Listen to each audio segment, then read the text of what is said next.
you all for being here. This is my defense and advocacy speech for SCOM 345, which is Persuasion. I want you all to imagine with me for a minute a world where environmental degradation is a long-term reality. The environment is collapsing, the economy is going downhill, hundreds of thousands of jobs have been taken off of the marketplace, local communities are suffering, and even the air and water quality is going down. The national parks system is the reality of what makes our country able to function. And without the National Park Service, this will be our long-term reality. The National Park Service makes up over 85 million acres of our beautiful country, including 429 units and hundreds of trails and rivers. Both the economy and the environment rely heavily on these lands, and yet they do not receive the proper funding to function as they need. Due to this chronic underfunding, the parks are at risk, and they need the proper federal funding and support to continue operating as intended and to be able to fix the issues that have arisen. I'm going to be looking at some reasons why they need more funding, including the maintenance backlog, the rising visitation, the staffing crisis, and the environmental risk that the destruction of these parks and the improper funding poses. First, we're going to be looking at the delayed maintenance, which is worse than ever. In 2024, it was reported that there was $23.3 billion in delayed maintenance, according to COME in 2024.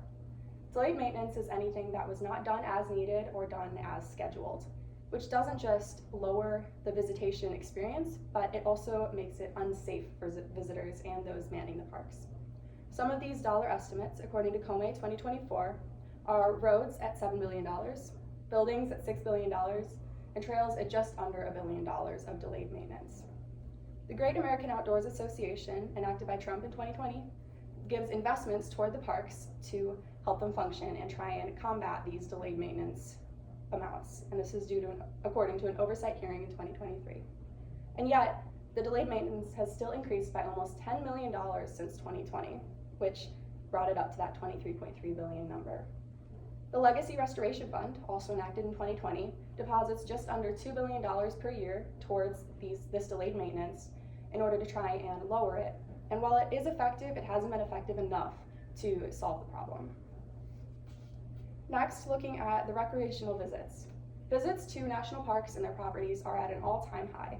According to the National Park Service in 2025, in 2024, there were just about 331 million visits to the parks and all their properties in that year. And that's risen in the last 10 years, with over 39 parks reporting above average visitation, according to the National Park Service in 2025. And this means that the staffing and the funding for those parks can't keep up with the rising visitation. It's just not even, and it's off balance. This rising visitation is due in part to social media and the whole preserving and prioritizing moments over material things that's become a big trend in the past decade.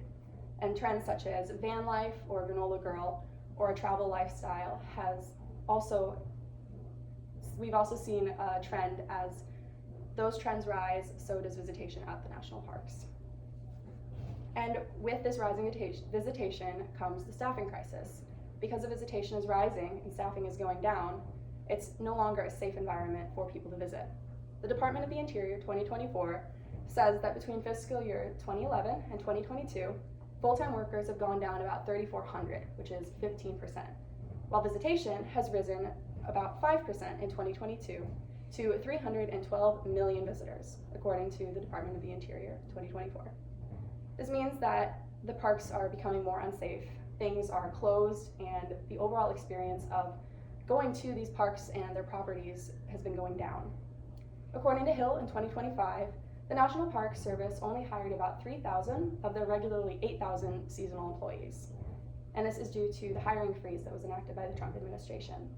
A quote from Brangle 2025 says that the killer is that all of the money is appropriated. There's no commitment to staff our parks. And without the proper funding, they can't properly staff the parks. And then looking at wildlife conservation and why it is important to receive the proper funding to continue the wildlife conservation within the parks. Without the staff, there are fewer professionals who know how to handle the parks and the lands and the animals within them. And with the budget cuts, it makes that proper care hard to come by, as there's no funding, which leads to delayed maintenance and the maintenance backlog. So it's this vicious circle that there's no way out of without the proper funding. But why is it important to conserve the wildlife within the parks? There are an uncounted number of species, both plants and animals, within the parks, and many of them are endangered, according to the National Park Service in 2025. These include the rusty patch bee, the Indiana bat, and the northern long-eared bat, to give you a couple names. Having the proper staff to conserve means meeting professional guidelines and putting up guardrails for those visiting the park to enable these endangered species to continue to thrive. And it also helps protect against invasive species that would then affect the rest of the country if they got out of the parks. And then looking at preservation, there's a quote from Levy in 2021 that says, "America's national parks have long served as refuges of calm, meccas of adventure, and vessels of discovery." A good example of the national parks using the funding to preserve their parks is the Yosemite fires of 2022. The National Park Service partnered with NOAA to protect against natural disasters later on, according to Whitfield 2022.